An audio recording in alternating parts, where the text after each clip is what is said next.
Hi, welcome to Devika Elangovan channel. இன்னைக்கு நம்மளோட சேனல்ல என்ன வீடியோ பார்க்க போறோம் அப்படின்றதுக்கு முன்னாடி நேத்து பாத்தீங்கன்னா ஒரு வீடியோ ஷேர் பண்ணியிருந்தேன். அதுல நிறைய பாசிட்டிவான கமெண்ட்ஸ் எல்லாம் வந்துருந்துச்சு. அதுல சில கமெண்ட்ஸ் பாத்தீங்கன்னா எனக்கு ரொம்ப பர்சனலா ஹாப்பியா இருந்துச்சு.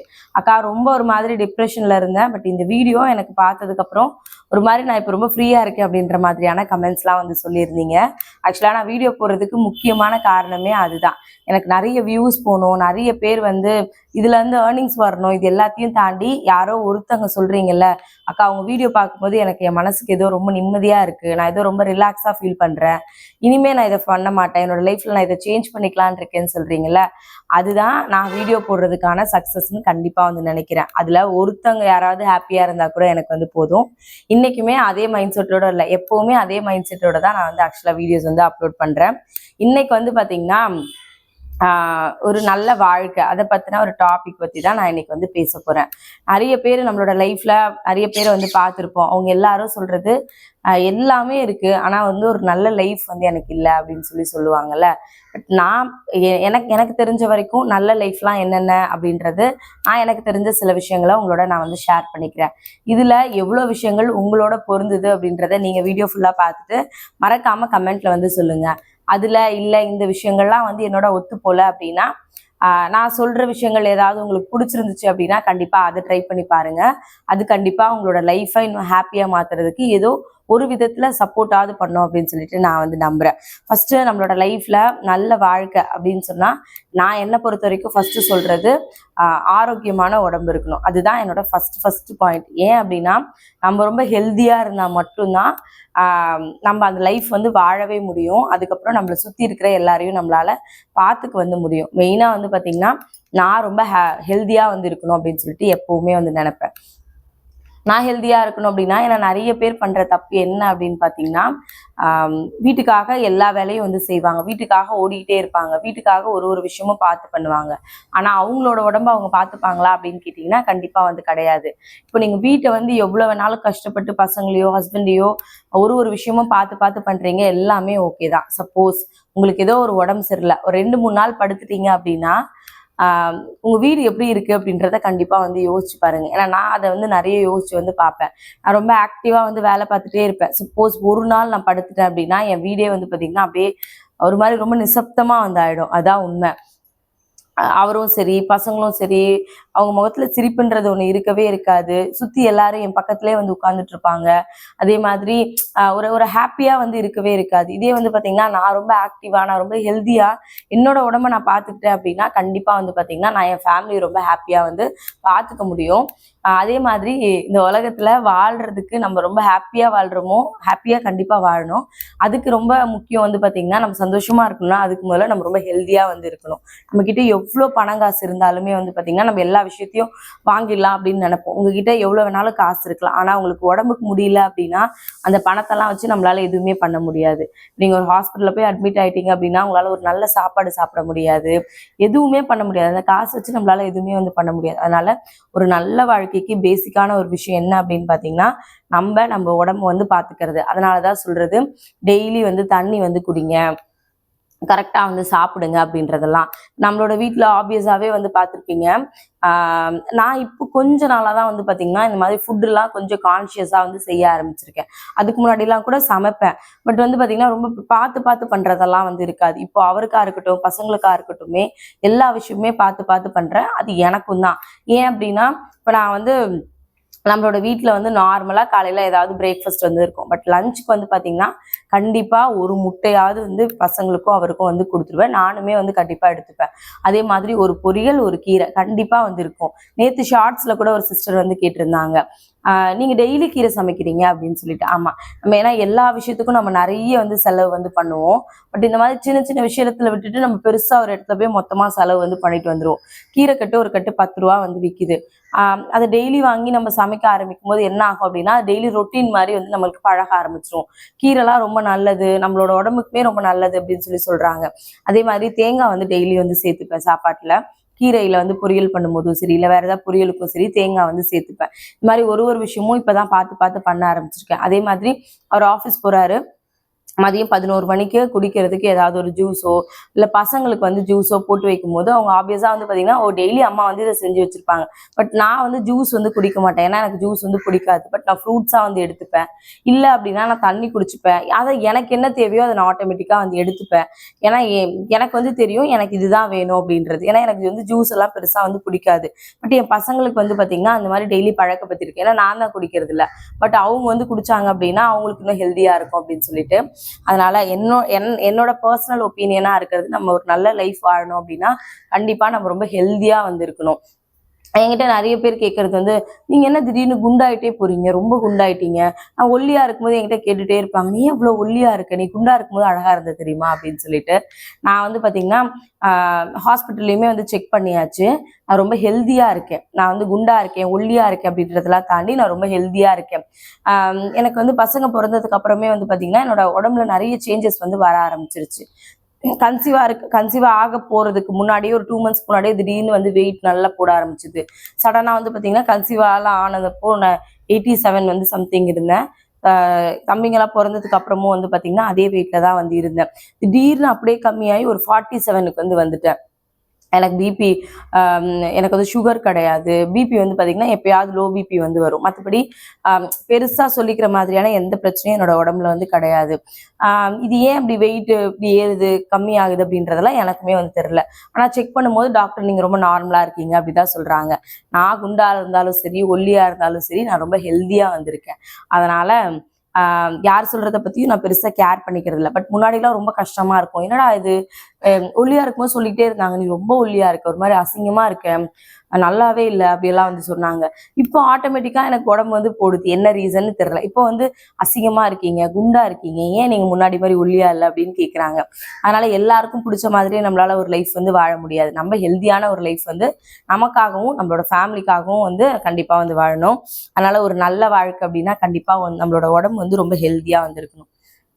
அடுத்தது வந்து பாத்தீங்கன்னா நேத்து சொன்ன விஷயங்கள் தான். நம்மளோட மனசை வந்து ரொம்ப அமைதியா வந்து வச்சுக்கணும். ஏன் அப்படின்னா நம்ம வந்து வாழ்றோம், அது எல்லாமே ஓகே, ஹெல்த்தியா வாழ்றோம், எல்லாமே ஓகே. ஆனா நம்ம டெய்லி வாழ்க்கை வந்து ஏதோ காலையில எழுந்திரிக்கிறோம், சாப்பிட்டோம், இருக்கோம் அப்படியெல்லாம் இல்லாம நம்மளோட மனசை நம்ம ரொம்ப அமைதியா வந்து வச்சுக்கணும். ஏன் அப்படின்னா அதுதான் நம்மளோட நமக்கு வந்து நிறைய சந்தோஷத்தை வந்து கொடுக்கறது. நம்மளோட மனசை நம்ம எப்போ அமைதியா வச்சிருக்கோமோ அப்பதான். நீங்களே யோசிச்சு பாருங்க, ஒரே ஒரு நாள் மட்டும் ட்ரை பண்ணி பாருங்க. உங்களோட லைஃப்ல தேவையில்லாத விஷயங்கள் எதை பத்தியும் யோசிக்காதீங்க. முன்னாடி நடந்த விஷயமா இருக்கலாம், இல்ல நாளைக்கு நடக்க போற விஷயமா இருக்கலாம், இல்ல உங்களுக்கு இருக்கிற ஏதாவது ஒரு பிரச்சனையா கூட இருக்கலாம். எல்லாத்தையும் மறந்துட்டு இன்னைக்கு ஒரு நாள் எனக்கான நாள். காலைல எந்திரிக்கும் போது இன்னைக்கு டேவை நான் எப்படி ஹாப்பியா வந்து கொண்டு போக போறேன் அப்படின்றத பத்தி மட்டும் யோசிங்க. காலைல எந்திரிக்கும் போதே வந்து பாத்தீங்கன்னா, ஐயோ இந்த காசு கட்டணுமே, இந்த கடன் இருக்கே, இவ்வளவு நகை இருக்கே, இவன் நேத்து இப்படி சொன்னாலே, அவ இப்படி சொன்னாலே, எந்த பிரச்சனையை பத்தியுமே யோசிக்காதீங்க. நம்மளோட மனசுக்கு குப்பை தொட்டி கிடையாது கண்ட விஷயத்த போட்டு போட்டு யோசிச்சுக்கிட்டே இருக்கிறதுக்கு. நான் இது வீடியோல கூட உங்ககிட்ட சொல்லியிருந்தேன், இந்த விஷயம் நடக்கலைன்னா நான் என் லைஃப்ல இப்படி இருந்திருப்பேன், மேபி இது இப்படி நடக்காம இருந்தா என் லைஃப் இப்படி இருந்திருக்காது இல்லை. அப்படியெல்லாம் பழைய விஷயத்த பத்தி எப்பவுமே யோசிக்காதீங்க. நம்மளோட லைஃப்ல எது நடக்கணுமோ அது வந்து கண்டிப்பா வந்து நடக்கும். அதனால நம்ம யோசிக்கிறது மூலயமா அந்த விஷயத்த மாற்ற முடியுமான்னு கேட்டீங்கன்னா கண்டிப்பா கிடையாது. அப்புறம் ஏன் நம்ம அதை பத்தி யோசிக்கணும்? அதனால நம்ம லைஃப்ல ஒரு நல்ல வாழ்க்கை வாழணும் அப்படின்னா கண்டிப்பா வந்து பாத்தீங்கன்னா நம்மளோட மனசை ரொம்ப அமைதியா வந்து வச்சுக்கணும். தேவையில்லாத விஷயங்களையோ தேவையில்லாத பிரச்சனைகளையோ கொண்டு வந்து நம்மளோட மனசுக்குள்ள போட்டு நம்மளை குழப்பிக்கிட்டே வந்து இருக்கக்கூடாது. அதனால அந்த தப்பு மட்டும் பண்ணாதீங்க. அதே மாதிரி ஒரு அன்பான ஒரு ஃபேமிலி வந்து கண்டிப்பா இருந்துச்சு அப்படின்னா நம்மளோட லைஃப் வந்து பாத்தீங்கன்னா ஒரு நல்ல வாழ்க்கை வாழ்றதுக்கான ஒரு கண்டிப்பா அதுதான் நல்ல வாழ்க்கைன்னு நான் வந்து சொல்லுவேன். ஒரு நல்ல ஃபேமிலி எப்படி நமக்கு வந்து கிடைக்கும்? எல்லாருக்கும் வந்து வீட்டில் இருக்கவங்க எல்லாருமே ஒரே மாதிரி எல்லாம் வந்து அமைஞ்சிட மாட்டாங்க. நிறைய பேர் எனக்கு சொல்றது என்னன்னா, அக்கா நீங்க ரொம்ப லக்கிக்கா, உங்க ஹஸ்பண்ட் வந்து உங்களை அப்படி பாத்துக்கிறாரு, உங்க பசங்க வந்து அவ்வளவு பொறுப்பா வந்திருக்காங்க, அவங்க மாமனார் வீட்டுல உங்களை அவ்வளோ அன்பா பாத்துக்கிறாங்க, உங்க அப்பா வந்து உங்களுக்கு அவ்வளோ சப்போர்ட் பண்றாங்க. இது எல்லாமே எனக்கு ஆரம்பத்துல இருந்து இருந்துச்சான்னு கேட்டிங்கன்னா கண்டிப்பா வந்து கிடையாது. எல்லார மாதிரியும் நானும் நிறைய ஸ்ட்ரகிள்லாம் ஃபேஸ் பண்ணி தான் வந்திருக்கேன். என் ஹஸ்பண்டும் எனக்கும் வந்து பாத்தீங்கன்னா சண்டையே வராம நாங்க வந்து ரொம்ப ஹாப்பியா எப்பவுமே சந்தோஷமா இருப்போமான்னு கேட்டீங்கன்னா கிடையாது. சண்டைலாம் முன்னாடி நிறைய வந்துட்டு இருந்துச்சு. பட் அதுக்காக எங்களோட லைஃப்ல நான் என்ன மாதிரி விஷயங்கள்லாம் மாத்திக்கணும், அவர் என்ன மாதிரி விஷயங்கள்லாம் மாத்திக்கணும்னு சொல்லிட்டு நான் என்னோட லைஃப்ல நிறைய விஷயங்களை வந்து சேஞ்ச் பண்ணிக்க ஆரம்பிச்சேன். அதுக்கப்புறம் தான் என்னோட லைஃப் வந்து ரொம்ப அழகா எனக்கு ஒரு நல்ல ஃபேமிலி, அழகான ஃபேமிலி வந்து கிடைக்க ஆரம்பிச்சிச்சு. மேக்ஸிமம் பார்த்தீங்கன்னா என் ஹஸ்பண்ட் ரொம்ப சைலண்டாக தான் வந்து இருப்பாரு. பட் கல்யாணம் ஆன புதுசுல வந்து பார்த்தீங்கன்னா அவர் ஒன்று சொல்லுவார், நான் ஒன்று சொல்லுவேன். நிறைய ஈகோ கிளாஷ் வந்து எங்களுக்குள்ள வந்து வரும். பட் அதுக்கப்புறம் நாங்கள் பேசிக்கிட்டது ஒரே ஒரு விஷயம் என்ன அப்படின்னா, நம்ம ரொம்ப கஷ்டப்பட்டு கல்யாணம் பண்ணியிருக்கோம். வாழ போகிறது ஒரு வாழ்க்கை தான். அதை நம்ம சந்தோஷமா கொண்டு போகிறோமா, இல்லை டெய்லி டெய்லி சண்டை போட்டு இது இப்படியே தான் போகணும் அப்படின்னா நானும் அதுக்கு ரெடி. பட் என்னைக்காவது வந்து இப்படி நம்ம 2 பேரும் ஹஸ்பண்ட் ஒய்ஃபாக இருந்துட மாட்டோமான்னு எங்கின நாள்லாம் நிறைய வந்து இருக்கு. அதனால நான் உங்ககிட்ட தேவையில்லாம சண்டை போடுறதோ, நீ என்கிட்ட தேவையில்லாம சண்டை போடுறதோ நம்மளோட லைஃப்க்கு ரொம்ப நல்ல விஷயம்லாம் வந்து கிடையாது அப்படின்னு ஒரு நாள் வந்து 2 பேருமே உட்காந்து பேசணும். அதுக்கப்புறம் எங்களுக்குள்ள சண்டையே வராதுன்னு கேட்டிங்கன்னா வரும். சண்டைலாம் எல்லாரோட ஃபேமிலிலையும் வர மாதிரி சண்டை வரும்.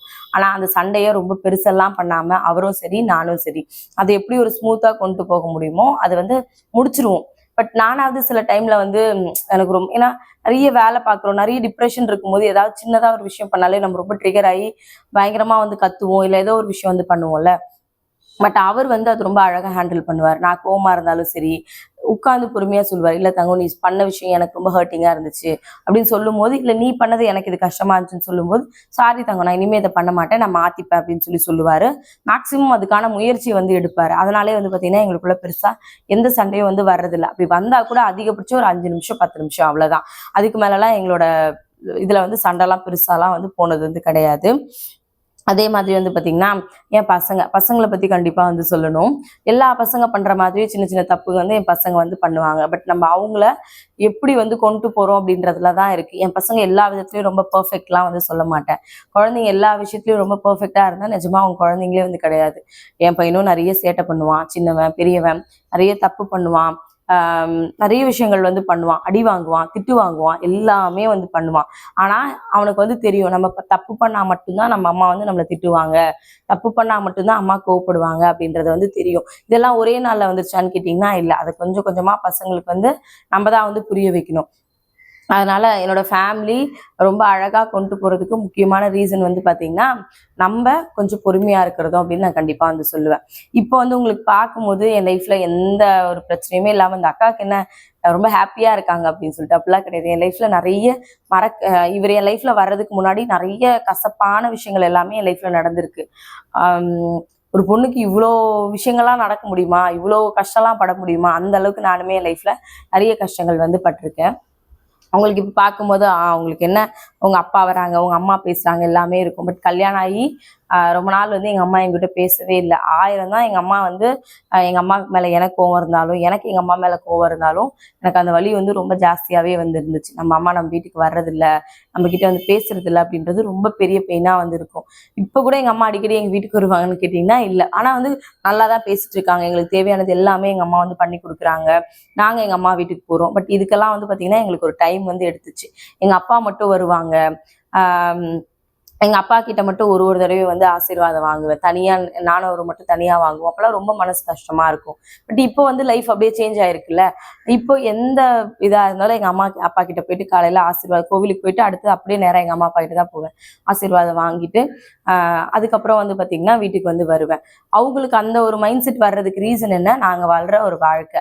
காசு பணம் கம்மியா இருந்தாலும் ஓகே, 2 பேரும் சண்டை சச்சரவு இல்லாம நிம்மதியா வந்து இருக்காங்க. அந்த பையனை அவளுக்கு பிடிச்ச ஒரு லைஃப் கல்யாணம் பண்ணிக்கிட்டாலும் அவள் லைஃப்ல அவள் ரொம்ப ஹாப்பியா இருக்கா. அதுதான் வந்து எங்க அப்பா அம்மா வந்து என்னை அக்செப்ட் பண்ணிக்கிறதுக்கான ஒரு முக்கியமான ரீசனா வந்து இருந்துச்சு. அடுத்தது என்னோட மாமனார் மாமியார் கண்டிப்பா வந்து சொல்லணும். கல்யாணம் ஆகி போகும்போது எல்லார் வீட்டுல இருக்கிற மாதிரியான நிறைய பிரச்சனை வந்து சின்ன சின்ன மிஸ் அண்டர்ஸ்டாண்டிங் வந்து நான் அவங்கள சரியா புரிஞ்சுக்கல, அவங்க என்ன சரியா புரிஞ்சுக்கல, இந்த மாதிரி நிறைய விஷயங்கள்லாம் இருந்துச்சு. ஆனா அது ஆரம்பத்திலே வந்து இல்லை, உங்க அம்மா என்ன எப்படி சொல்றாங்க, உங்க தங்கச்சி இப்படி சொல்றாங்க, உங்க அப்பா அப்படி சொல்றாங்க, எனக்கு இதெல்லாம் செட் ஆகாது, நான் வந்து உங்க அப்பா அம்மா வீட்டுக்குலாம் வரமாட்டேன் அப்படியெல்லாம் நான் வந்து சொல்லியிருந்தேன் அப்படின்னா எனக்கு இந்த அழகான ஃபேமிலி வந்து கண்டிப்பா கிடைச்சிருக்காது. எல்லாத்துக்குமே ஒரு டைம் பீரியட் இருக்கு. அவங்க என்ன புரிஞ்சுக்கிறதுக்கும் நான் அவங்கள புரிஞ்சுக்கிறதுக்கும் எல்லாத்துக்குமே ஒரு டைம் பீரியட் வந்து கண்டிப்பா தேவைப்படும். மேபி அந்த சைட்ல இருந்து ஏதாவது ஹார்ஷா ஒரு வார்த்தை வந்தாலும் நான் உறுதியா இருந்தது ஒரே ஒரு விஷயம்தான். எவ்வளவுதான் அவங்க மேபி என்ன மிஸ் அண்டர்ஸ்டாண்டிங் கூட பண்ணியிருக்கலாம், ஆனா என்னோட சைட்ல இருந்து அவங்களை எந்த விதத்துலயும் ஹர்ட் பண்றக்கூடாது அப்படின்றது மட்டும்தான் என்னோட ஒரே நோக்கமா இருந்துச்சு. ஏன் அப்படின்னா அவருக்கு அவங்க அப்பா அம்மாவை ரொம்ப பிடிக்கும், அதே மாதிரி எனக்கும் ரொம்ப பிடிக்கும். என்ன ஹாப்பியா ஒரு மனுஷன் எவ்வளவு சந்தோஷமா வந்து பாத்துக்கிறாரு. அவருக்கு இப்ப நான் எங்க அப்பா அம்மா எவ்வளவு முக்கியம்னு வேணும்னு நினைக்கிறேன்ல, அதே மாதிரிதான் கண்டிப்பா அவருமே வந்து நினைப்பாரு. அதனால எனக்கு எங்க அப்பா அம்மா மட்டும் போதும், நீ வந்து போயிட்டு வா, அவங்க அப்பா அம்மா பாத்துட்டு வா, நான் எதுவும் சொல்ல மாட்டேன். அதெல்லாம் வந்து கண்டிப்பா என்னைக்கா இருந்தாலும் நம்மளோட பார்ட்னர்ஸ்க்கு கண்டிப்பா ஒரு கஷ்டமான விஷயமா தான் வந்து இருக்கும்.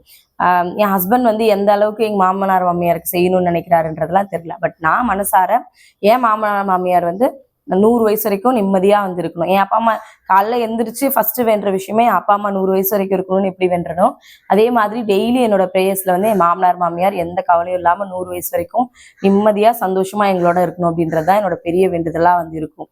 ஏன்னா அவங்க இருக்கிற வரைக்கும் தான் எங்களுக்கு இந்த நாங்க அங்க ஊருக்கு போறோம் அப்படின்னா எங்களுக்கு அவங்க இருக்கிறதுனால தான் நாங்க வந்து போறோம். அங்க போய் ஒரு 2 நாள் உட்காந்து சாப்பிட்றோம் அப்படின்னா அவங்க இருக்கிறதுனால தான்.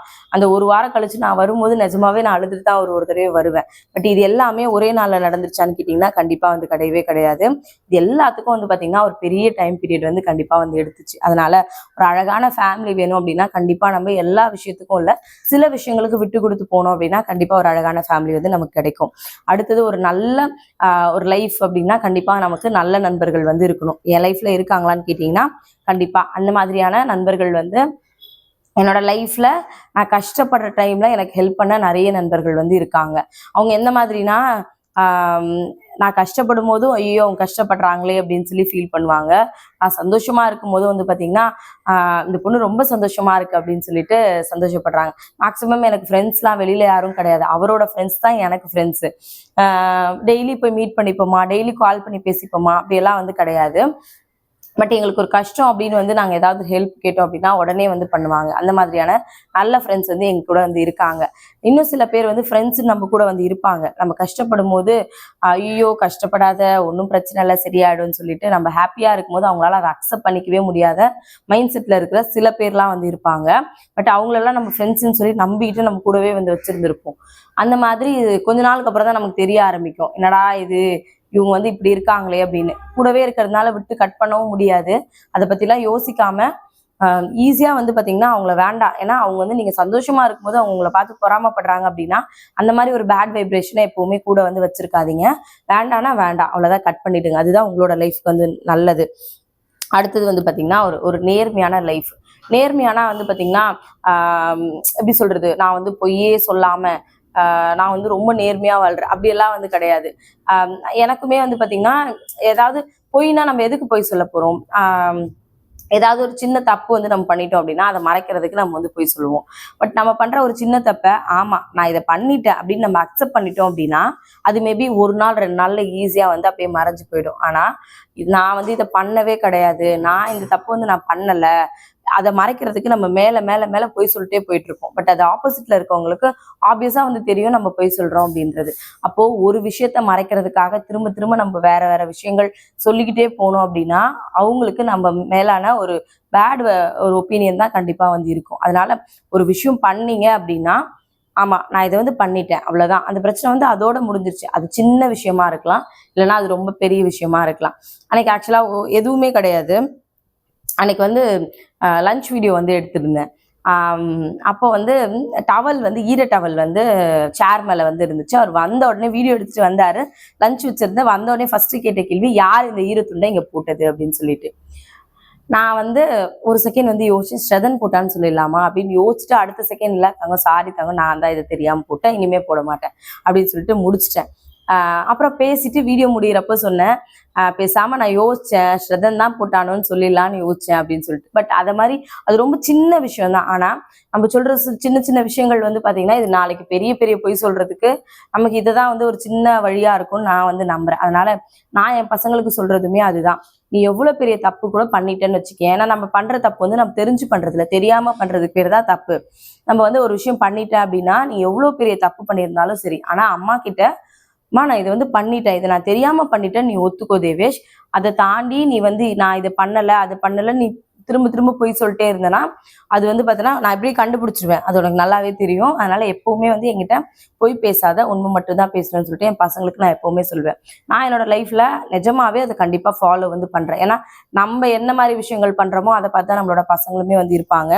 அதனால ஒரு நல்ல லைஃப் வாழணும் அப்படின்னா கண்டிப்பா நம்மளை சுத்தி இருக்கவங்களுக்கு கொஞ்சமா நேர்மையா உண்மையா வந்து இருக்கணும். அடுத்தது வந்து போதும் அப்படின்ற மனசு வந்து கண்டிப்பா வந்து வேணும். ஆமா எனக்கு போதும், இது போதும். இப்போ நான் இன்னைக்கு எனக்கு வந்து பாத்தீங்கன்னா ஒரு 10 saree வந்து சேல் ஆனா எனக்கு போதும். நிஜமாவே எனக்கு ஒரு நாளைக்கு ஒரு 10 saree சேல் ஆச்சு அப்படின்னா எனக்கு போதும். அதை தாண்டி நான் வந்து ஐயோ இவ்வளவுதான் சேல் ஆகுது, மற்றவங்களுக்குலாம் அவ்வளவு சேல் ஆகுது, இது வந்து இது முடிச்சுட்டு அடுத்தது அது பண்ணணும், அடுத்தது அது பண்ணணும், அப்படியெல்லாம் வந்து யோசிச்சுக்கிட்டே அடுத்தடுத்ததுக்கெல்லாம் வந்து போக மாட்டேன். பட் எனக்கு வந்து இருக்கும், நம்ம இதை முடிச்சிட்டோமா அடுத்தது வந்து அடுத்த விஷயங்கள் பண்ணலான்னு இருக்கும். அது வந்து எப்படின்னா ஒரு டார்கெட்டா தான் இருக்குமே தவிர நமக்கு வந்து அவங்க அப்படி இருக்காங்க அதனால அவங்கள வந்து நம்ம டார்கெட் பண்ணி போகணும் அந்த மாதிரி மைண்ட் செட் வந்து எப்பவுமே இருக்காது. எனக்கு கடவுள் ஒரு நல்ல லைஃப் கொடுத்துருக்காரு, நல்ல பசங்களை கொடுத்துருக்காரு, நல்ல ஒரு புருஷனை கொடுத்துருக்காரு, நல்ல ஒரு ஃபேமிலியை கொடுத்துருக்காரு. இதை வச்சு நான் என்னோட லைஃப்ல என்னால முடிஞ்ச அளவுக்கு என் ஹஸ்பண்டுக்கு எவ்வளவு சப்போர்ட் பண்ண முடியுமோ அதை பண்ணுவோம், எனக்கு இந்த வருமானம் போதும் அப்படின்ற மனசு வந்து எனக்கு இருக்கு. நான் ஆக்சுவலா ஷூட்டிங் போகும்போது உங்களுக்கு ஆப்வியஸா தெரிஞ்சிருக்கும், நிறைய தடவை சொல்லியிருக்கேன். ஷூட்டிங் போகும்போது எனக்கு வந்து பாத்தீங்கன்னா நான் இப்போ யூடியூப்ல எல்லாம் வீடியோஸ் வந்து போடுறேன்ல, எனக்கு வந்து இதுல ரொம்ப ரொம்ப மினிமம் அமௌண்ட் கூட கிடைக்காது. இது வந்து என்னோட ஒரு நாள் சேலரி தான் வந்து பாத்தீங்கன்னா நான் இந்த மாசம் ஃபுல்லா வீடியோ போட்டாதான் எனக்கு என்னோட ஒரு நாள் சம்பளம் வந்து கிடைக்கும். ஆனா எனக்கு அது எல்லாத்தையும் தாண்டி நான் வந்து ஒரு 10 நாள் வேலைக்கு போறேன் அப்படின்னா ஒரு நாளைக்கு எனக்கு ஒரு 7,000 ரூபாய், 5,000ல இருந்து 8,000 ரூபாய், சில டைம் 10,000 ரூபாய் கூட ஒரு நாளைக்கு கிடைக்கும். ஆட் ஷூட்லாம் போனா 10 ரூபா வந்து கிடைக்கும். ஆனா நான் 10 நாள் வேலைக்கு போய் 1,00,000 ரூபாய் சம்பாதிக்கிறத தாண்டி நான் என் ஃபேமிலியை பார்த்துக்கிட்டு, என் ஹஸ்பண்டை பார்த்துக்கிட்டு, என் பசங்களுக்கு கூடவே இருந்து அவங்களுக்கு தேவையான விஷயங்கள் ஒன்னொன்னுத்தையும் பண்ணி, என் ஹஸ்பண்டை கூட இருந்து பார்த்து அவருக்கு தேவையான விஷயங்கள் பண்ணி, என் வீட்டை நான் ரொம்ப சந்தோஷமா பார்த்துக்கிட்டு வீட்டிலே இருந்து நான் குறைஞ்சது ஒரு 5,000 ரூபாய்ல இருந்து ஒரு 10,000 ரூபாய்க்குள்ள சம்பாரிச்சேன்னா கூட எனக்கு வந்து மாசத்துக்கு அது வந்து போதும். ஏன் அப்படின்னா எனக்கு பணத்தை தாண்டி எனக்கு இந்த சந்தோஷம் வந்து எனக்கு வந்து பிடிச்சிருக்கு. நான் ஒரு செல்ஃபிஷா தான் யோசிக்கிறேன்னு கூட வச்சுக்கோங்களேன். நான் இதனால ரொம்ப ஹாப்பியா இருக்கேன். என் பசங்களை பாத்துக்கிறதுனால, என் வீட்டை பாத்துக்கிறதுனால நான் ரொம்ப ஹாப்பியா இருக்கேன். அப்படின்னும் போது எனக்கு வந்து அந்த 1,00,000 ரூபாய் முக்கியமா 10,000 ரூபாய் முக்கியமானு கேட்டீங்கன்னா எனக்கு இந்த 10,000 ரூபாய் தான் பெருசா வந்து தெரியுது. அதனால நான் அப்படி வந்து எனக்கு இது போதும் அப்படின்னு யோசிக்க ஆரம்பிச்சதுக்கு அப்புறம் என் லைஃப் ரொம்ப ஹாப்பியா வந்து மாற ஆரம்பிச்சிருக்கு. அதனால நீங்களுமே வந்து பாத்தீங்கன்னா இது போதும் அப்படின்னு சொல்லிட்டு எப்ப யோசிக்க ஆரம்பிக்கிறீங்களோ அப்போ ஒரு நல்ல லைஃப் வந்து உங்களுக்கு கண்டிப்பா வந்து அமையும். லாஸ்டா வந்து பாத்தீங்கன்னா நான் சொல்ற விஷயம் என்னன்னா, நம்ம அடுத்தவங்களுக்கு நல்லது செய்யலாம் கூட பரவாயில்ல, கெட்டது மட்டும் பண்ணிடவே கூடாது அப்படின்றதுல நான் எப்பவுமே கான்சியஸா வந்து இருப்பேன். அவங்க சம்பாதிக்கிறாங்க, அவங்க நல்லா இருக்காங்க, நம்ம மட்டும் ஏன் கஷ்டப்படுறோம், இது மாதிரி தாட் நம்ம மனசுக்குள்ள எப்பவுமே வரக்கூடாது. எனக்கும் சில டைம்ல அந்த மாதிரி விஷயங்கள் வந்து தோணும். அப்ப நான் என்ன கேட்டுக்கிற ஒரே கேள்வி என்னன்னா, கடவுள் உனக்கு இதையாவது கொடுத்துருக்காருல, இதை விட இன்னும் கஷ்டப்படுறவங்களாம் நிறைய பேர் வந்து இருக்காங்க. அதனால அடிக்கடி சொல்லிக்கிற விஷயம், அவன் கஷ்டப்படுறான், அவன் நல்லா இருக்கான், நீ கஷ்டப்படு, நீ நல்லா இருப்ப. இதுதான் நான் எனக்குள்ள திரும்ப திரும்ப சொல்லிக்கிறது. அடுத்தவங்களை பார்த்து அவங்க நல்லா இருக்காங்கன்னு யோசிக்கும் போதே நமக்கு ஞாபகம் வரணும், அவங்க அதுக்கான உழைப்பை வந்து போட்டிருக்காங்க. நீ வந்து கஷ்டப்படு, உனக்கு அதுக்கான பலன் வந்து கண்டிப்பா வந்து கிடைக்கும். அதை விட்டுட்டு அடுத்தவங்க நல்லா இருக்காங்க அப்படின்னு யோசிச்சோம் அப்படின்னா நம்ம லைஃப்ல எப்பவுமே வந்து ஹாப்பியா வந்து இருக்கவே முடியாது. நான் என்னோட லைஃப்ல இதெல்லாம் தான் ஃபாலோ பண்றேன். நான் நிஜமாவே ஒரு நல்ல லைஃப் வந்து வாழ்றேன் அப்படின்னு நான் முழுசா வந்து நம்புறேன். நான் சொல்லியிருந்த விஷயங்கள்ல உங்களுக்கு எந்த விஷயம்லாம் ஒத்து போச்சு, நீங்க எந்த மாதிரி விஷயங்கள்லாம் மாத்திக்கணும்னு நினைக்கிறீங்க அப்படின்றதையும் அப்படியே மறக்காம கமெண்ட்ல வந்து சொல்லிடுங்க. இந்த வீடியோ உங்களுக்கு பிடிச்சிருந்துச்சா இல்லையா அப்படின்றதையும் மறக்காம சொல்லுங்க. மறுபடியும் நாளைக்கு இன்னொரு வீடியோல பார்க்கலாம். தேங்க்யூ.